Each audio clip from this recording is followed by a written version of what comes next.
Everything at my best friend's baby shower was perfect until my husband quietly leaned in and said, "We need to leave now." I was utterly shocked. "What's happening? Why the rush?" He remained silent until we were in the car. Finally he turned to me and asked, "You really don't see it, do you?" His next words sent a shiver down my spine. Before that chilling moment, the afternoon had been a vibrant kaleidoscope of pastel pinks and blues, a symphony of joyful chatter and delighted squeals. Lauren, my best friend for over 2 decades, glowed at the center of it all, cradling her impossibly round belly, her radiant smile reflecting the collective happiness of everyone present. We'd shared everything since kindergarten. Scraped knees, first crushes, heartbreaks, and countless triumphs. She was the sister I never had, her triumphs feeling like my own. I watched her open tiny onesies and miniature booties, her eyes sparkling with what I believed was pure, unadulterated anticipation. The air was thick with the scent of lilies and baby powder, mingling with the sweet aroma of the towering tiered cake. Every detail, from the whimsical balloon arch to the meticulously crafted favor bags, screamed perfect. I remembered laughing, tears welling in my eyes, as she recounted a particularly hilarious, pregnancy brain anecdote. Feeling nothing but warmth and overwhelming love for her and the new chapter she was about to embark on, that idyllic scene shattered when Donald, my husband and a seasoned pediatric surgeon, appeared beside me. His hand gently touched my elbow, but the grim set of his jaw and the urgent flicker in his usually calm eyes immediately registered as an alarm. "Michelle," he murmured, his voice low. "We have to go. Asterisk. Now asterisk." My initial reaction was confusion, then a flash of annoyance. Lauren was just about to open a gift from my aunt. "Go? Donald, what are you talking about? The party isn't over. Is everything okay?" He didn't answer directly, just squeezed my arm tighter, his gaze sweeping the room, before locking back on mine with an intensity that brooked no argument. "Just trust me. We need to leave," without drawing attention. His quiet command, coupled with his uncharacteristic demeanor, instantly put me on edge. My protests died in my throat as he steered me subtly through the crowd, offering quick, polite goodbyes to bewildered guests. Lauren herself, engrossed in a particularly ornate gift, didn't even notice our hasty departure. The short walk to the car felt endless, my mind a whirlpool of frantic questions. Was someone sick? Was there an emergency at the hospital? Had something happened to our Times family? Donald remained stoic, his silence only amplifying my growing panic. He opened the passenger door for me, his movements precise and unhurried despite the urgency he had conveyed moments earlier. As he started the engine and pulled away from the curb, the joyful strains of the party fading behind us, I finally exploded. "Donald, for heaven's sake, what is going on? You just ripped me out of my best friend's baby shower without a word. My phone is buzzing with questions from people asking where we went." He took a deep breath, his knuckles white on the steering wheel, his gaze fixed on the road. The tension in the car was palpable, a suffocating blanket of dread. We drove in silence for what felt like an eternity, the gentle hum of the tires on asphalt the only sound as my heart hammered against my ribs. Every instinct screamed that something was terribly wrong, but I couldn't fathom what. Finally, he turned onto our street, then pulled into our driveway, cutting the engine. The sudden silence was deafening. He turned to me, his face etched with a mix of sorrow and disbelief. "You really don't see it, do you?" he asked, his voice barely above a whisper. "Michelle, I'm a doctor, and what I observed today, what I times know asterisk. Lauren isn't pregnant." His words were a physical blow, stripping the air from my lungs and sending a wave of dizzying dread through my entire body. His words hung in the air, cold and sharp, dissecting the joyful illusion of moments before. My initial reaction was a fierce, protective surge of disbelief. "No, that's impossible, Donald. What are you talking about? Are you feeling all right? Lauren is my best friend. She's due in weeks. We just threw her a baby shower." My voice was a frantic whisper, a raw sound of protest against the unsettling silence of the car. My stomach churned, a bitter bile rising in my throat, not from nausea, but from a sudden, profound fear. Donald remained calm, his voice still low, but imbued with the quiet authority of a man who dealt with life and death every day. Michelle, I know what I saw, and more importantly, I know what I didn't see. Her gait, the way her weight shifted, or rather, didn't shift her posture. There was no sign of the typical lordosis, the slight arch in the lower back that's a physiological necessity for women carrying a full-term fetus. Her belly, it was unnaturally rigid in some areas, too soft in others, and the way she reacted when she bent over for a dropped napkin, a fluidity that is physically impossible for someone that far along. He paused, rubbing a hand across his jaw, her hands and ankles too. No edema, no swelling, which is incredibly rare in the third trimester, especially for a first-time mother. My mind reeled, grasping for any counter-argument. But she's had scans. She showed me a picture, a blurry one, but still, she talked about appointments, about morning sickness. I know, Donald interrupted gently, his eyes full of sorrow. But a picture can be anything, and symptoms can be faked. While you were distracted, I made a few discreet calls. Nothing concrete, but a colleague at her OBGYN's office mentioned Lauren hasn't been on their patient roster for any prenatal care. Not a single appointment. I initially dismissed it, thinking it was a clerical error, or she'd switched providers. But coupled with what I observed today, he trailed off, the unspoken implications chilling me to the bone. Her progesterone levels wouldn't be consistent with pregnancy if she were that far along, and without any documented care. Without actual physical evidence. I'm telling you, Michelle, it's a medical impossibility. The words hit me like a physical blow, each one eroding a layer of my 20-year friendship. My fiercely loyal defense of Lauren crumbled, leaving behind a terrifying void. The air felt thin, suffocating. Lauren wasn't pregnant. The joyful glow, the radiant smile, the pregnancy brain anecdotes, all of it. A lie. A calculated performance. A profound nausea seized me then. Not from bile, but from the horrifying realization that the woman I called my sister, the person I had entrusted with my deepest secrets, was capable of such an elaborate, cruel deception. My head spun, memories flashing like broken shards of glass. Every shared laugh, every comforting hug, every tear shed together. Was any of it real? Had she always been this master manipulator? Or was this a new, monstrous iteration? The thought that I, her closest confidant, had been so utterly blind, so completely taken in, was a fresh wave of shame and self-recrimination. The pastel-colored innocence of the baby shower transformed into something grotesque. A staged farce I had happily participated in.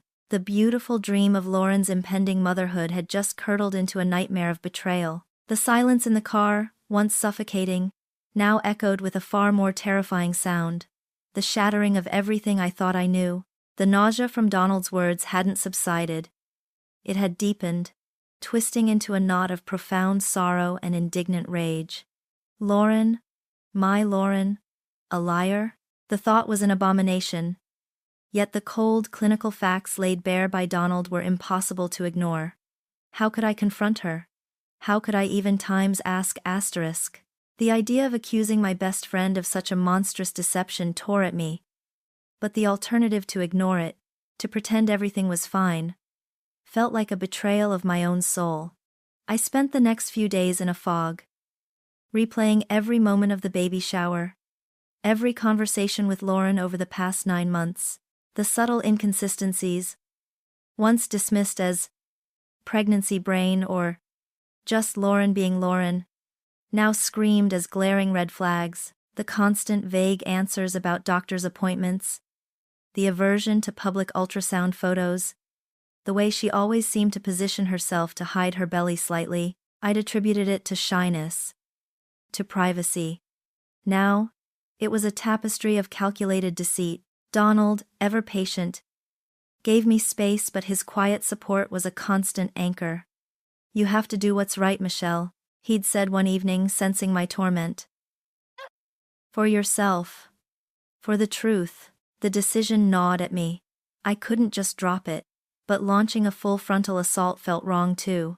I still desperately wanted an explanation, a confession, some sliver of the Lauren I thought I knew to emerge and explain this grotesque charade. Maybe she was ill. Maybe there was a reason. A fragile hope, almost pathetic in its desperation, clung to me. I called her on Tuesday, my heart hammering like a trapped bird. "Hey, Lauren." I tried to keep my voice light. "Can we grab coffee? Just you and me? I've had a few things on my mind." She agreed, her usual cheerful demeanor seemingly intact, though I now detected an almost imperceptible edge of wariness in her tone. We met at our usual spot, a cozy cafe tucked away on a quiet street. The familiar clinking of cups, the aroma of roasted beans. It all felt alien, tainted. Lauren, dressed in a loose-fitting tunic that artfully draped over her belly, smiled broadly. "What's up, silly? You looked like you were fleeing the country the other day," she joked. But her eyes, I noticed, were sharp, observing me. I took a deep breath, trying to steady my voice. "Lauren, there's something. I've been worried about you. Donald, he noticed a few things at the shower, just, medically. And he got me thinking." I watched her face, searching for any flicker of guilt, any crack in her perfect facade. Her smile faltered, replaced by a look of bewildered offense. "Worried about what, Michelle? What could possibly be wrong?"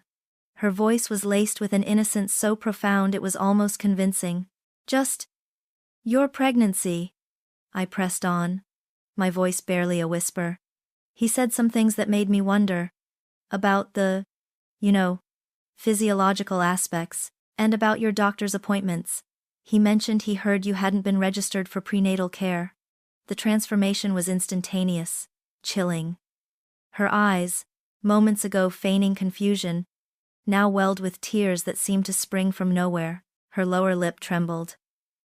"How times dare times you, Michelle? How times dare times you question me like this? After everything we've been through? After times 20 years times of friendship?" Her voice rose, attracting hushed glances from other patrons. "Is this about jealousy?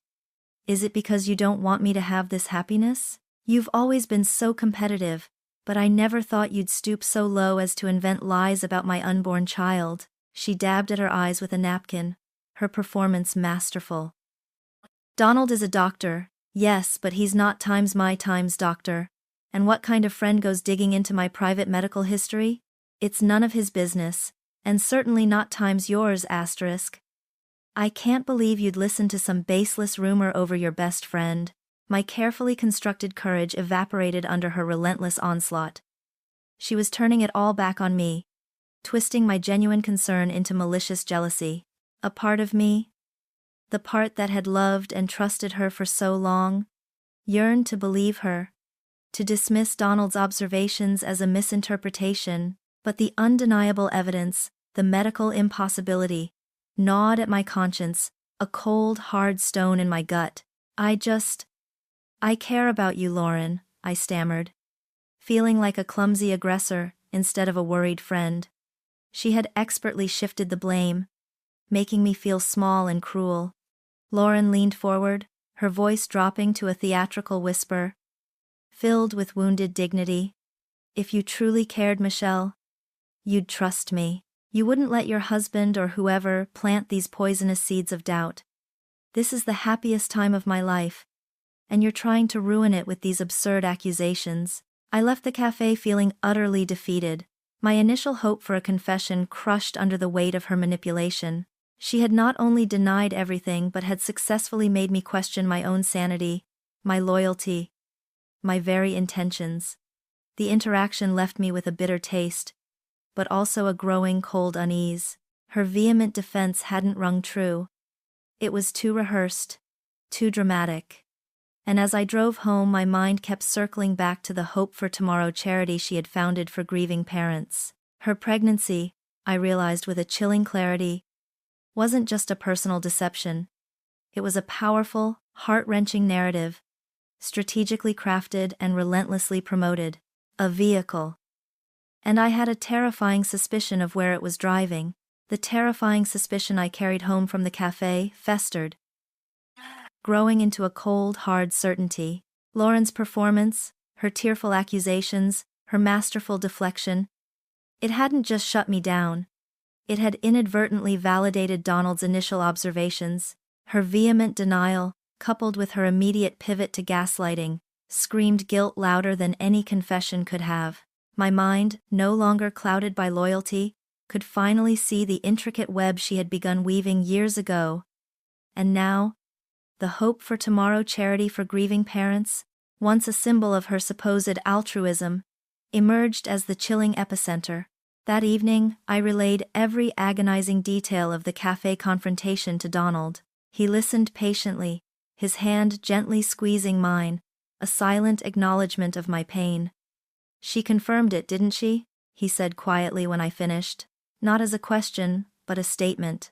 His unwavering belief in the facts, even when I had resisted, now felt like a lifeline. "This isn't just about the pregnancy anymore, is it? It's bigger."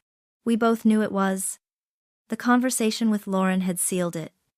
What began as a personal deception now felt like a professional one, woven into the very fabric of her public persona. The charity, which she had founded almost 5 years prior after her cousin tragically lost an infant, had always been lauded as a beacon of hope. I remembered how she poured herself into it, how she spoke passionately about supporting families. Now, the memory turned sour. We began our investigation discreetly, operating from the quiet sanctity of our home office.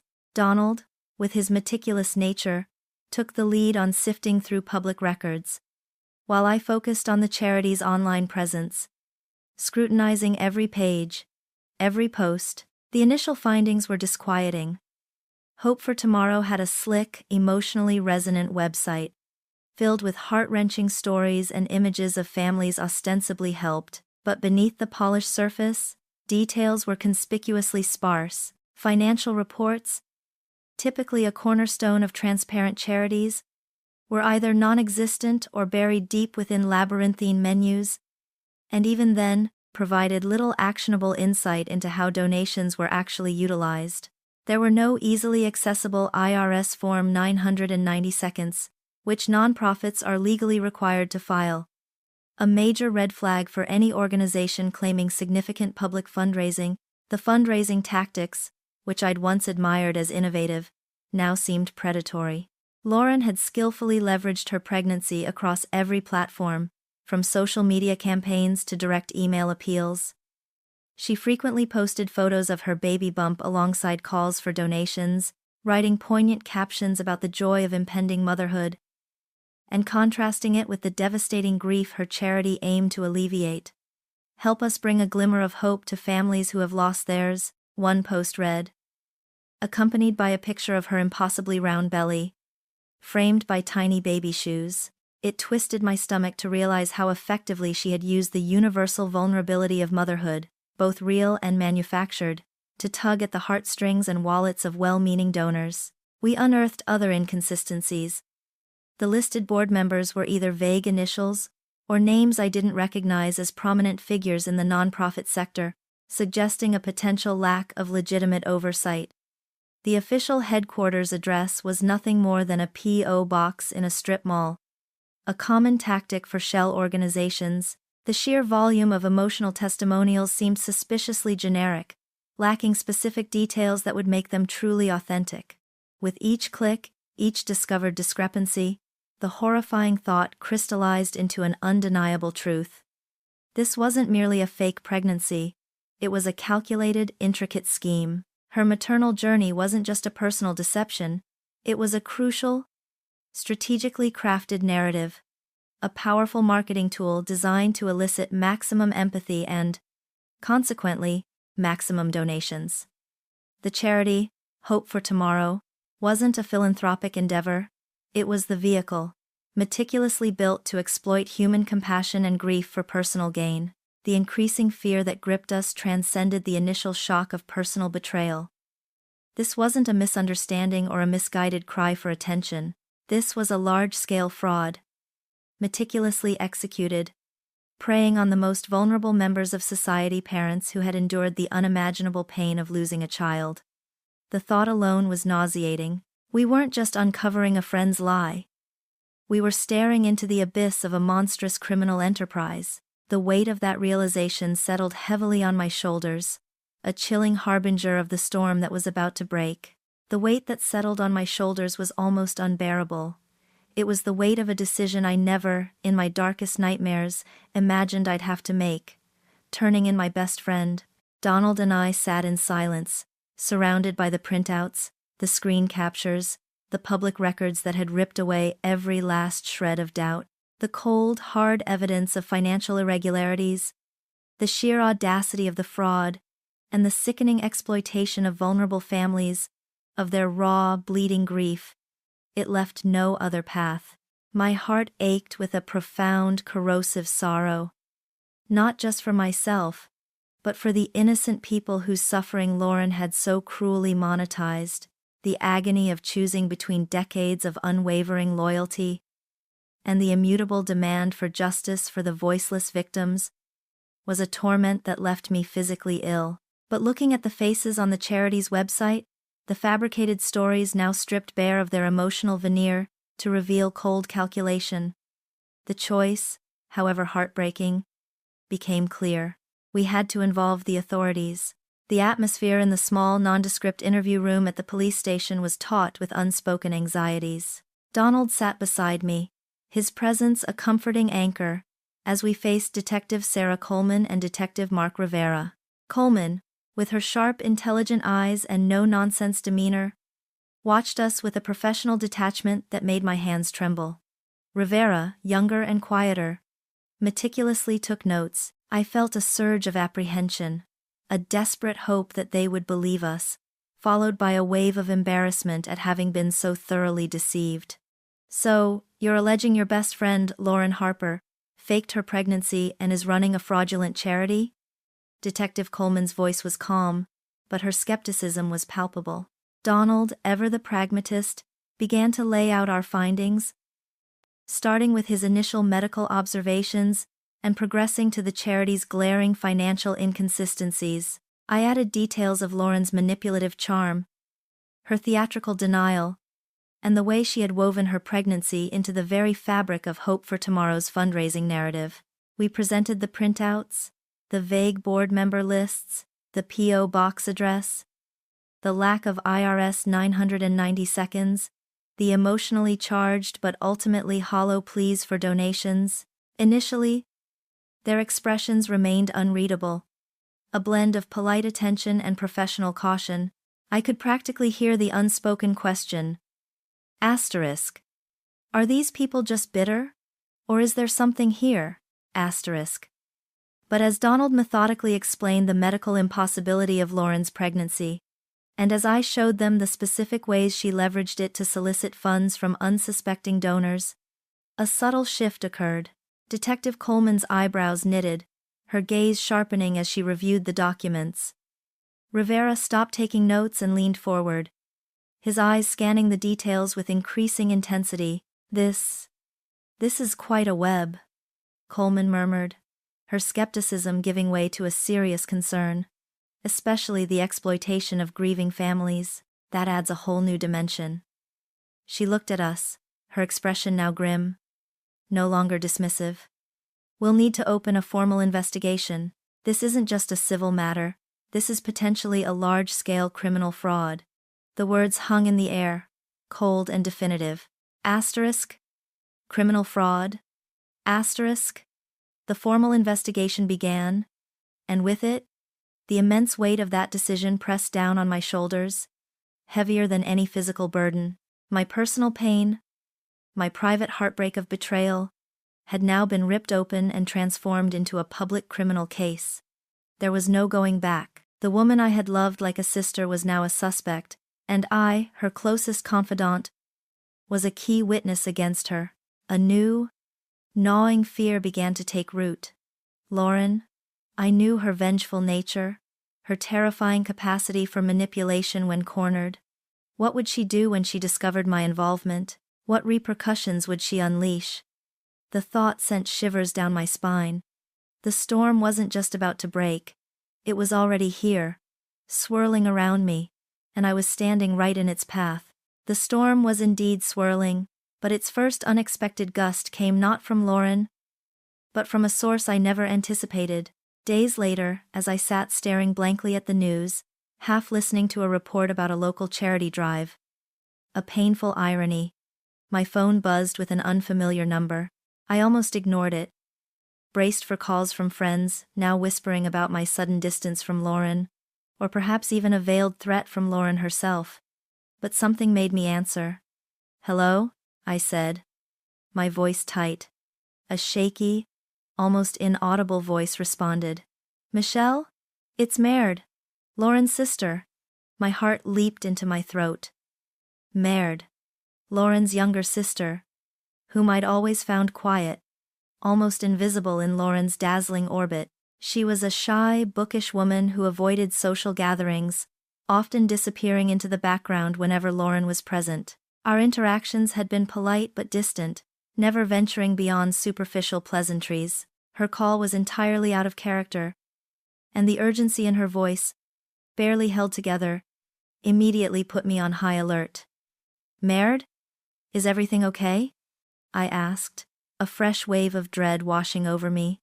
"No," she choked out, a sob catching in her throat. "No, Michelle, it's not. I know about Lauren, about the baby, about the charity. I know everything." Her confession, delivered in a broken whisper, felt like a desperate plea. She spoke quickly, as if afraid of being overheard, explaining that she'd seen news reports about the police investigation into Hope for Tomorrow. "I've suspected for years," Merde continued, her voice raw with a mixture of shame and relief. "Lauren, she's always been this way, manipulative. But this is different. It's monstrous. I was too scared to say anything before. She has a way of making you feel like you're crazy, like you'll lose everything if you cross her." As she spoke, a horrifying tapestry began to unravel. Merde recounted chilling details of Lauren's history, tales of smaller, seemingly innocuous manipulations that escalated over time. How Lauren would weave intricate lies to get what she wanted, how she would strategically befriend people with influence or resources, then discard them once their usefulness waned. But the truly sickening revelation came when Merde described Lauren's methodical approach to Hope for Tomorrow. "She didn't just stumble upon these families, Michelle," Merde explained, her voice hardening with disgust. "She researched them. She'd spend hours online, sifting through obituaries, news articles about tragedies, local support groups for grieving parents. She'd look for families who were particularly vulnerable, maybe financially struggling, or isolated. She even had a spreadsheet, cross-referencing their stories with their potential to garner sympathy and, most importantly, donations." The cold, calculated cruelty of it all sent a fresh shiver down my spine, far beyond what Donald and I had initially imagined. This wasn't just a friend faking a pregnancy or a desperate scam. This was a predatory enterprise, built on the deliberate exploitation of the most sacred and fragile human emotion: grief. Lauren hadn't merely lied. She had meticulously crafted a strategy to weaponize profound sorrow. The shock was overwhelming, sickening. My best friend was a monster. I couldn't stand it anymore. Merde whimpered, her voice cracking. I found proof. Things she kept, thinking she was so clever." Merde had found a hidden folder on Lauren's old laptop, packed with internal documents, damning emails, and even recordings of conversations where Lauren openly discussed manipulating donors and fabricating stories for the charity. There were drafts of fake testimonials, meticulously detailed notes on how to exploit specific family tragedies for maximum emotional impact, and shockingly, a personal journal entry outlining her plan to use a fake pregnancy to revive flagging donations and garner public sympathy for her personal journey. Merd had copied everything, risking her sister's wrath, driven by a desperate need to expose the truth. "I have it all, Michelle," she said, her voice now firm with resolve. "I'll give it to the police. I'll do whatever it takes."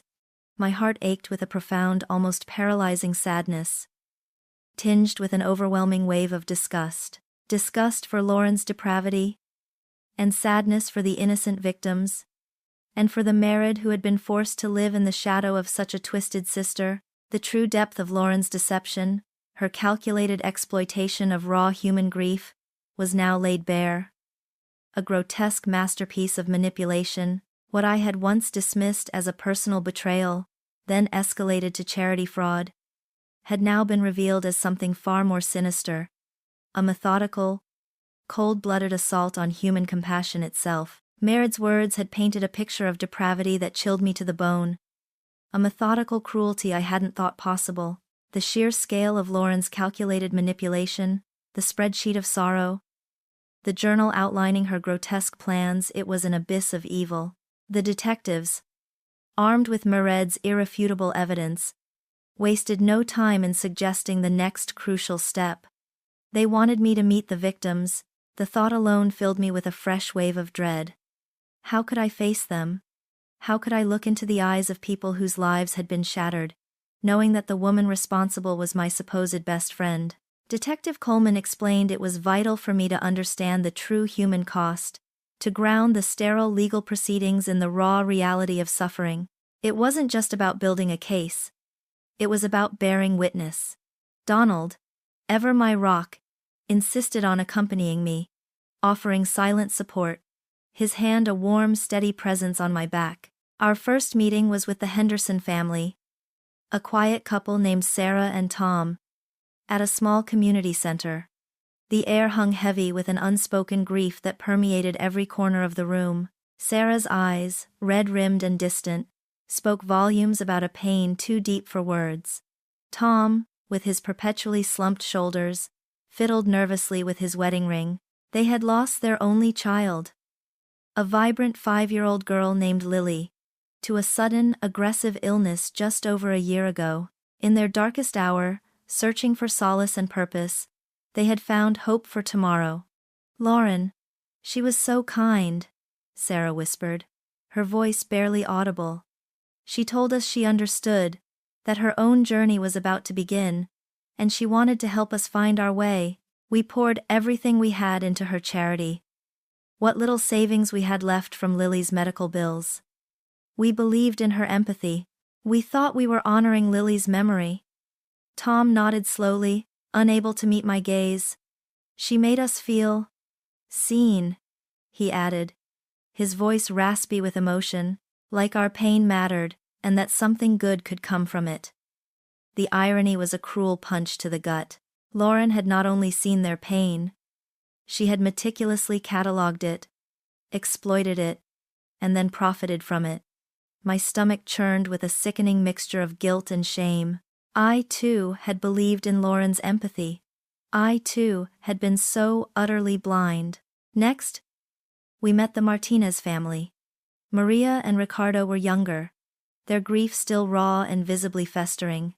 Their infant son, Mateo, had been stillborn only 6 months prior. Their story was even more heart-wrenching, compounded by financial and emotional exploitation that had driven them to the brink. Lauren had approached them directly after reading about their tragedy in a local newspaper.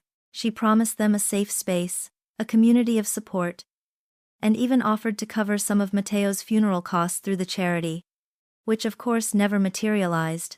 Instead, she convinced them to organize local fundraisers, collecting donations under the guise of hope for tomorrow, all of which she pocketed. "She preyed on us," Maria sobbed, clutching a worn baby blanket.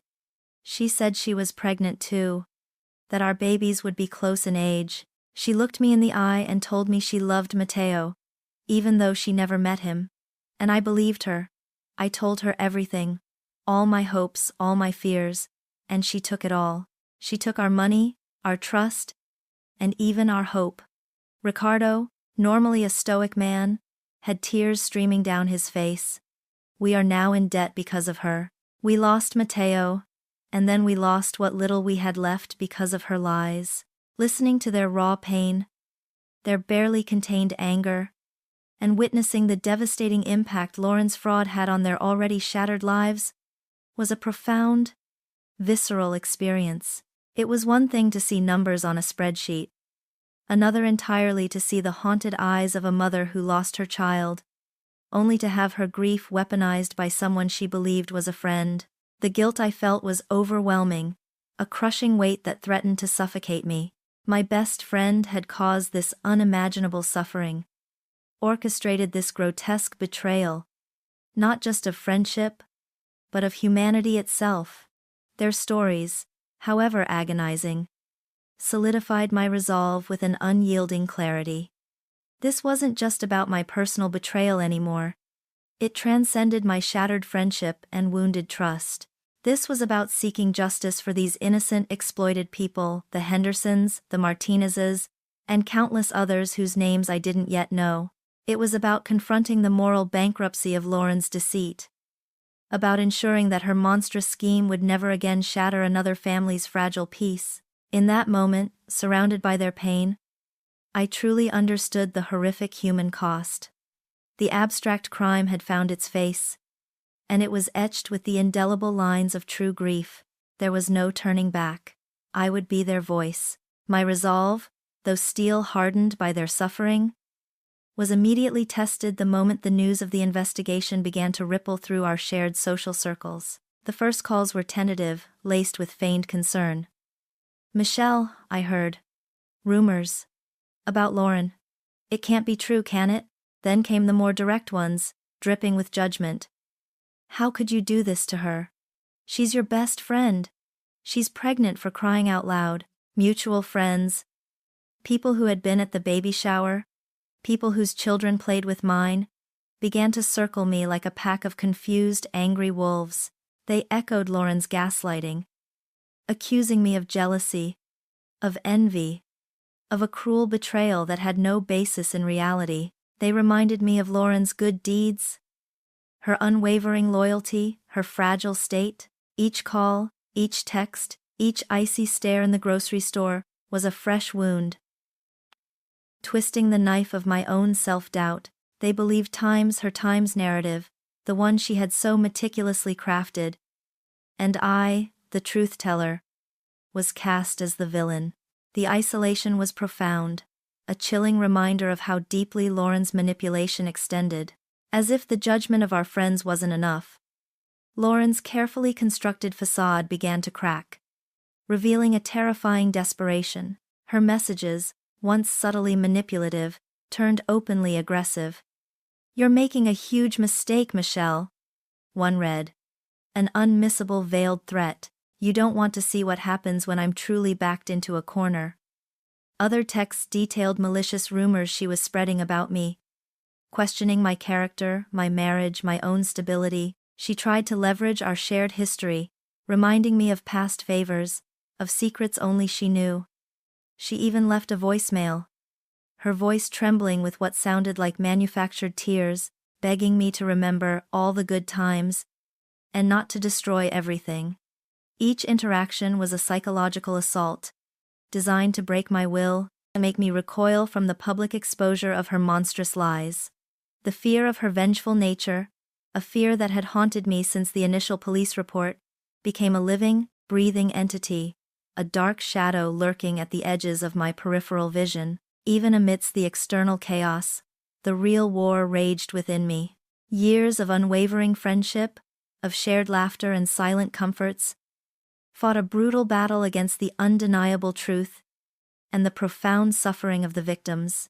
I saw Lauren's face, the radiant smile at the baby shower, and then, superimposed on it, the haunted eyes of Sarah Henderson and the raw pain of Maria Martinez. Was there any part of the Lauren I knew that was real? Had I truly been so blind for so long? The memories once cherished were now tainted, poisoned by the knowledge of her deceit. It was a wrenching, agonizing internal battle between a past I desperately wanted to salvage and a present that demanded a brutal, unvarnished honesty. The thought of actively participating in sending her to prison, of dismantling her life, felt like tearing a piece of myself away. Through it all, Donald remained my steadfast anchor. He listened patiently, offered practical advice, and, most importantly, reminded me of my own strong moral compass. "This isn't about hatred, Michelle," he'd say softly, holding my hand. "It's about doing what's right. For those families. For yourself. You are a good person, and good people don't let evil go unpunished." His unwavering belief in me, his quiet strength, was the only thing that kept me from crumbling under the immense pressure. He shielded me from the worst of the external attacks, filtered calls, and reminded me of the true stakes, gently pulling me back from the brink of doubt each time I wavered. My sessions with Dr. Sarah Chin became a vital refuge, a space where I could untangle the knots of grief, anger, and profound confusion. She didn't offer answers but guided me to find my own. "Michelle," she'd said during one particularly grueling session, "the betrayal you've experienced is profound, a deep wound to your trust. But remember, her actions are not a reflection of your worth or your judgment. They are a reflection of her pathology. You are processing trauma, and it's okay to feel this agony. The choice before you isn't about being nice or loyal to a false image. It's about honoring your values and seeking justice for those who truly need it." Her words slowly, gently, began to reframe my perspective, helping me to separate the true Lauren from the carefully constructed illusion, and to understand that my loyalty had been misplaced, not inherently flawed. The path ahead was clear, agonizingly so, but no longer uncertain. The conversations with Dr. Chin, Donald's unwavering support, and most profoundly, the faces of the victims, had solidified my purpose. The decision to testify against Lauren, to lay bare her horrific deception in a public courtroom, was painful beyond measure. It meant sacrificing the last vestiges of a 2-decade friendship, accepting the public scrutiny, and facing the full force of Lauren's wrath. But it also meant choosing justice, choosing truth, and standing up for the innocent lives she had so cruelly exploited. It was a choice for my own integrity, a testament to the fact that even the deepest betrayal could not extinguish the fundamental need for what was right. My voice, though trembling, would be raised not just for myself, but for every heartbroken parent whose hope Lauren had stolen. The agonizing decision to testify, once made, ushered in a new, equally daunting phase: the meticulous preparation for battle. My life, once defined by quiet routines and the comforting familiarity of friendship, was now consumed by strategy sessions with James Morrison, the prosecutor. He was a man of quiet intensity, his methodical approach a stark contrast to the emotional whirlwind I was experiencing. We spent countless hours in his office, a room perpetually smelling of stale coffee and old paper, poring over every shred of evidence: Merritt's cache of internal documents, the damning emails, Lauren's twisted journal entries, Donald's precise medical observations, the charity's fraudulent financials. Each piece was a sharp shard of glass, cutting deeper as we arranged them into an undeniable mosaic of deceit. Revisiting every painful memory, every intricate detail of Lauren's deception, was an emotional and mental toll almost as heavy as the initial betrayal. I had to recount the baby shower, the exact words Donald had whispered, the defiant rage in Lauren's eyes at the cafe, the heartbreaking stories of the Henderson and Martinez families. Each retelling felt like a fresh wound, forcing me to relive the shock, the denial, the crushing realization of her monstrous lies. James listened patiently, occasionally interjecting with a precise question, guiding me to articulate the sequence of events with unflinching clarity. He needed not just the facts, but the emotional trajectory, the way Lauren's manipulation had unfolded, layer by insidious layer. Then came the first walk into the courthouse. The sterile, intimidating atmosphere was a stark, almost surreal contrast to my previous life with Lauren. The polished marble floors, the echoing corridors, the hushed murmurs of lawyers and clerks. It all felt profoundly alien. This grand, imposing building, designed for the cold, impartial application of law, was the antithesis of the cozy cafes, vibrant parties, and intimate confessions that had characterized my 2-decade friendship with Lauren. It felt like stepping into a different universe, one where warmth and trust were replaced by procedure and unyielding facts.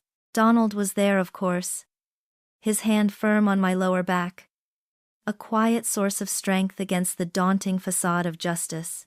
The opening statements began, and James Morrison, in his quiet, commanding voice, began to lay bare the chilling and complex details of the fraud. He painted a picture of calculated deceit, weaving together Donald's medical observations, Maird's irrefutable evidence, and the charity's financial irregularities into a narrative that left no room for doubt. He spoke of the weaponization of grief, of the meticulous targeting of vulnerable families, and the callous exploitation of public trust. The truth, once a terrifying whisper, was now shouted from the stand, undeniable and raw. I watched as faces in the jury box shifted from placid attention to expressions of horror and disgust. A profound weight settled upon me as I listened, the full gravity of the situation sinking in. My words, my experience, my shattered friendship, they were not just personal anymore. They would be a crucial factor in determining the fate of someone I had once considered family. The woman across the room, the one who refused to meet my eyes, her future lay, in large part, in my hands. The irony was a bitter pill. I was about to become the instrument of her undoing. A testament to the fact that some betrayals are so profound, so heinous, that they leave no other recourse but to demand justice, no matter the personal cost.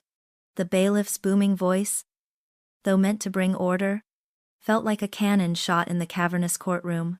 "Michelle Miller, please take the stand." My heart, which had been a frantic drumbeat against my ribs since the trial began, now surged, threatening to burst free. Every muscle in my body tensed. But as I rose, an unexpected sense of clarity, a quiet resolve, settled over me.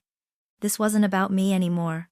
Not truly. This was for the Hendersons, the Martinezes, and every other family whose grief Lauren had so shamelessly desecrated. Donald squeezed my hand one last time, a silent transfer of strength, before I walked towards the witness box, the polished wood feeling cold beneath my fingertips. Swearing an oath, my voice, though a little shaky, was clear. I took a deep breath, scanning the unfamiliar faces in the jury box. Then briefly, inevitably, my gaze flickered to the defense table.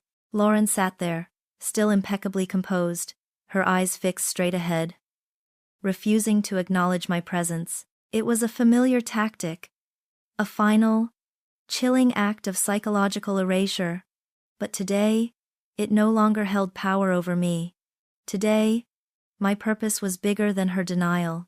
James Morrison, the prosecutor, began gently, his questions a carefully constructed roadmap, designed to guide me through the labyrinth of Lauren's deceit.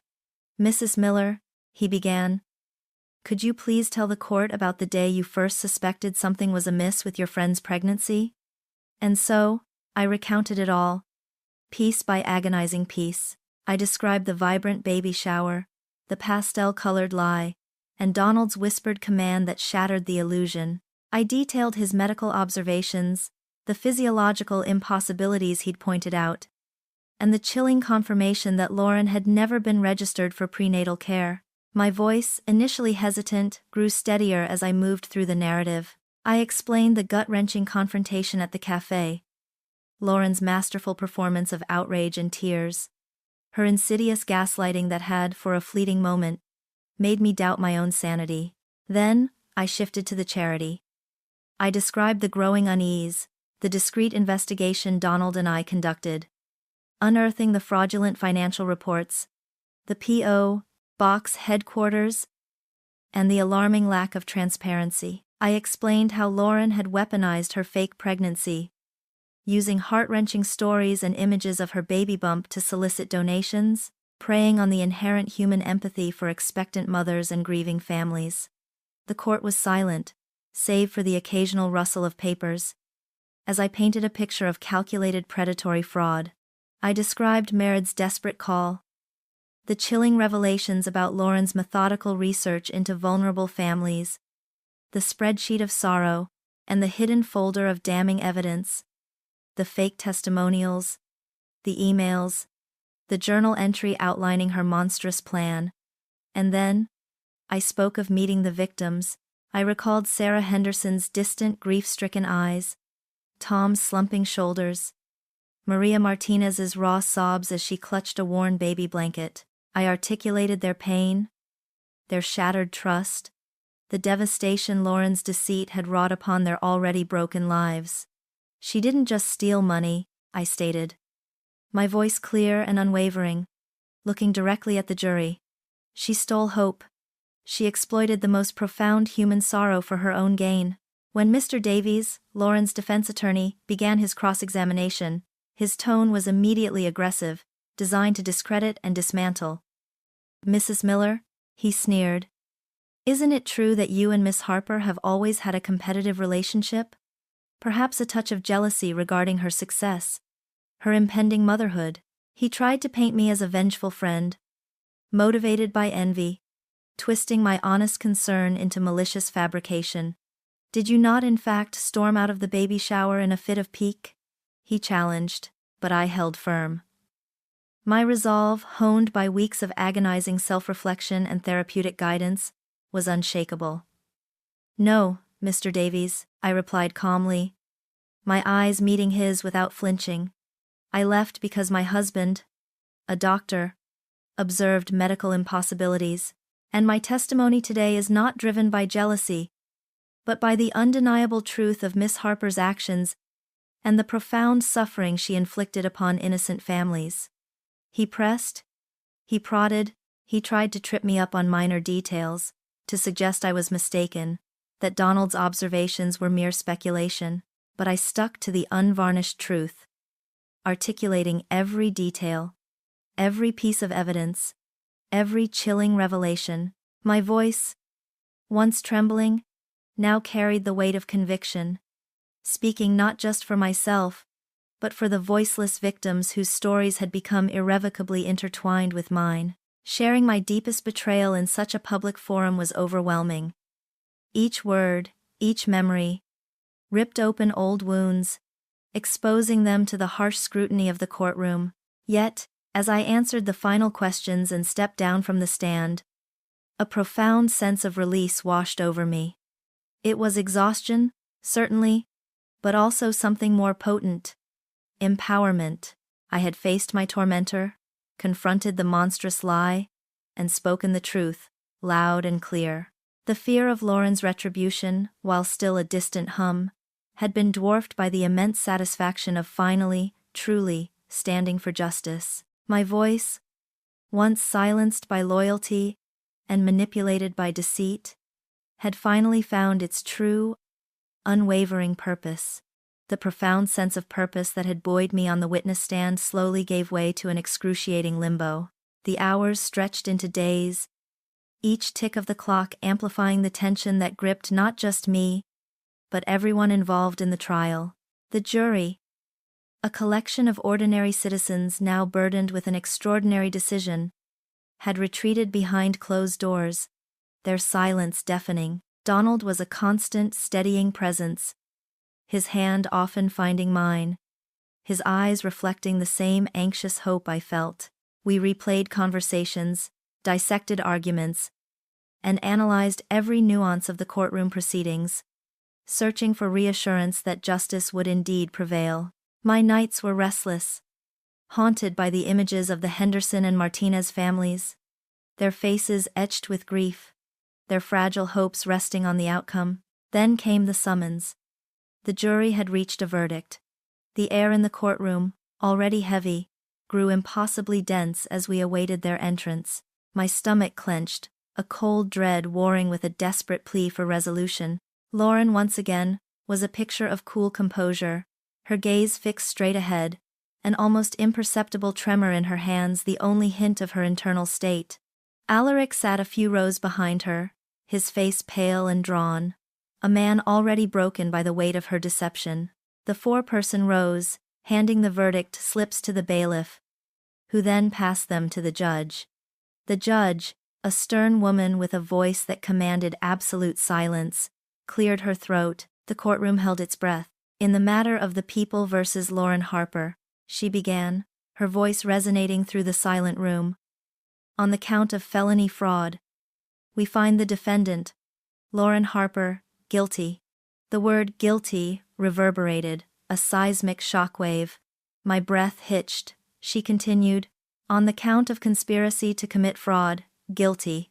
On the count of exploitation of vulnerable persons, guilty.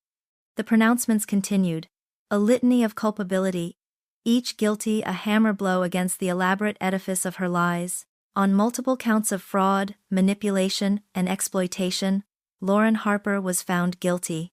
A collective gasp, then a ripple of murmurs, swept through the gallery. Lauren's composed mask finally fractured.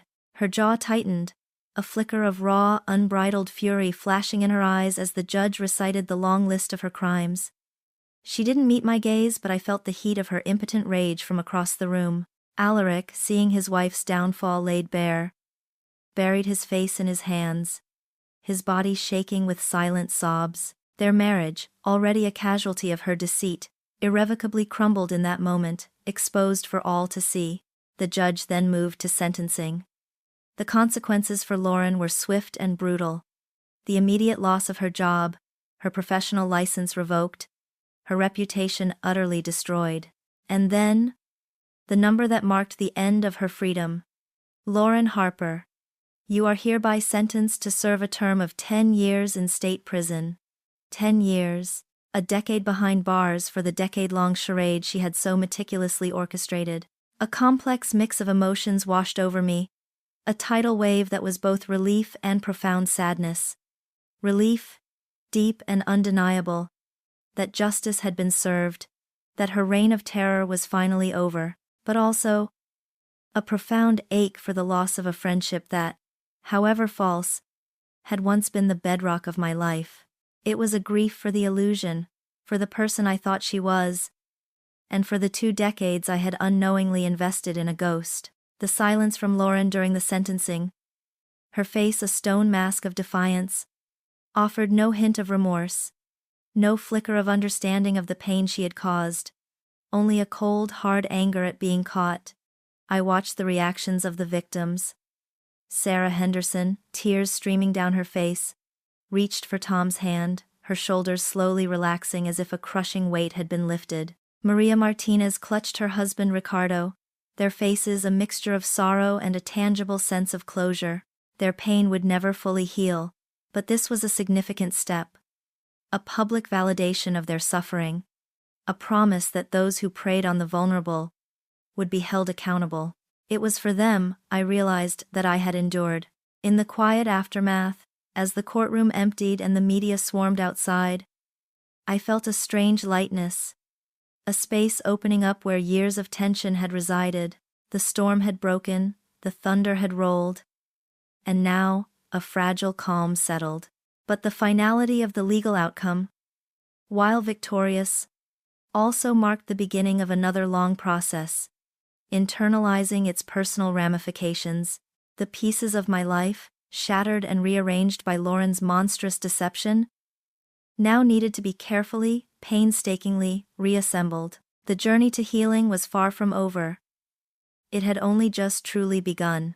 That beginning, as it turned out, meant returning to the quiet, comforting presence of Dr. Sarah Chin. My therapy sessions, which had been sporadic during the frantic escalation of the trial, now became a consistent, indispensable anchor in the tumultuous sea of my emotions.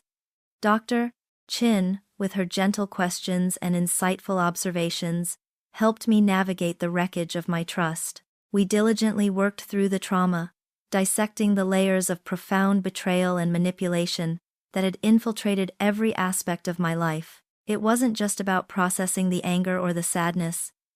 It was about understanding the insidious nature of gaslighting, how Lauren had so skillfully eroded my reality, and how my own empathy had been weaponized against me.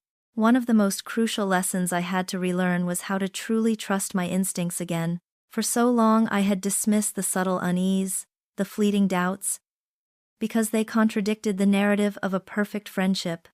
Dr. Chin helped me re-establish my internal compass, to recognize the tiny, almost imperceptible red flags that had always been there, hidden in plain sight. We explored how to distinguish genuine care from performative affection, how to identify passive aggression disguised as concern, and most importantly, how to protect my emotional well-being from those who sought to exploit it. It was a painstaking process, like learning a new language, but with each session, a piece of the fog began to lift. This newfound clarity extended to the critical importance of setting healthy boundaries.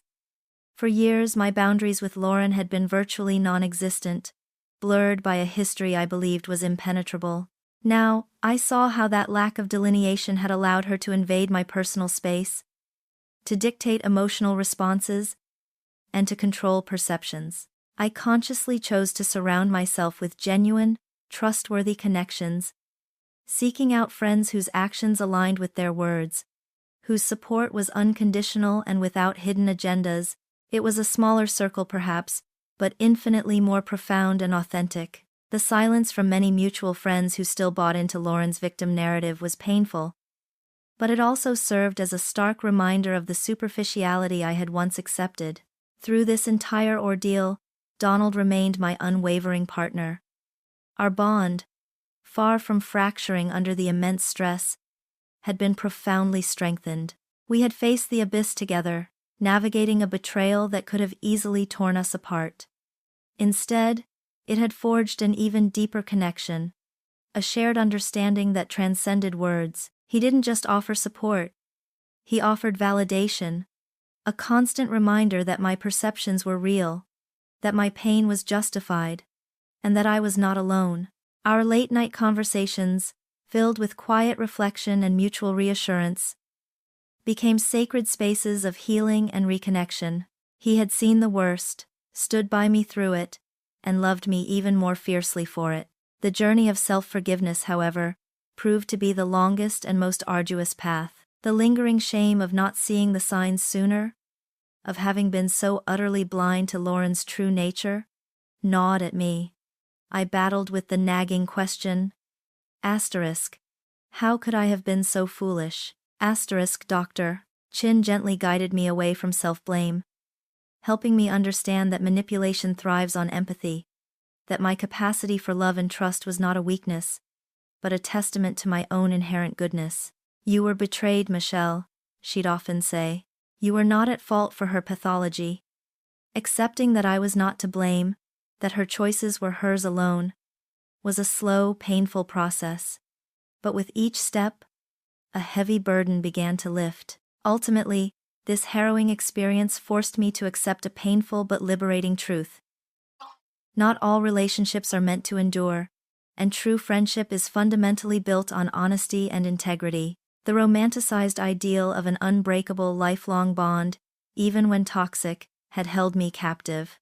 Letting go of the illusion of my friendship with Lauren, mourning the loss of a person who never truly existed, was a profound and necessary act. It was a grieving process, but on the other side of it, I found clarity. True friendship, I learned, isn't about longevity or shared history alone. It's about mutual respect, transparency, and a bedrock of unwavering truth, even when it's uncomfortable. It was a hard-won wisdom, forged in the fires of betrayal, but it paved the way for a future built on genuine connection and self-worth.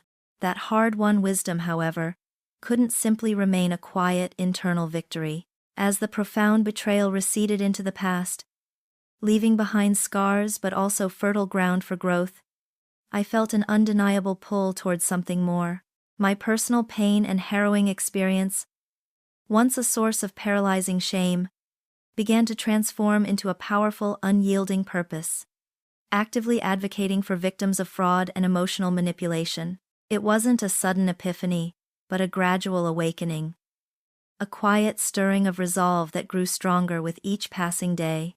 I realized that my voice, once silenced by misplaced loyalty, could now become a beacon for others lost in similar shadows. Initially, this advocacy took tentative forms. I started by joining online forums and support groups, using a pseudonym to share fragments of my story. The anonymity allowed me to speak freely, to test the waters of vulnerability, without fear of immediate judgment. The responses were overwhelming. Other survivors, trapped in similar webs of deceit, resonated deeply with my experiences. Their gratitude, their shared pain, fueled my desire to do more. I began volunteering with a local nonprofit dedicated to helping victims of financial scams, offering my time not as a legal expert, but as a peer. I helped them navigate the initial shock, understand the insidious tactics of manipulators, and find the courage to seek help. It was cathartic, turning my deepest wounds into instruments of healing for others. Sharing my story, even in its redacted form, became a critical tool for raising awareness. I spoke at community workshops, hosted online webinars, and contributed articles to victim support blogs, always careful to protect my identity while still conveying the raw truth of my ordeal. I educated others on the subtle red flags of emotional manipulation, the importance of vetting charities, and the devastating impact of betrayals within trusted relationships. The profound satisfaction of knowing I could make a meaningful difference, using my hard-won voice to protect and empower others from suffering similar devastating pitfalls, was immeasurable. It was a purpose that resonated with every fiber of my being, filling the void that Lauren's deceit had left behind. Reflecting on the enduring lessons learned became a daily practice. I understood, with an almost painful clarity, the true nature of friendship, that it is not measured by longevity, but by integrity and mutual respect. I learned about the fragility of trust, how easily it can be shattered, but also how carefully it can be rebuilt. And most profoundly, I recognized the incredible resilience of the human spirit. Mine had been tested to its breaking point. And yet, here I was, not just surviving, but thriving.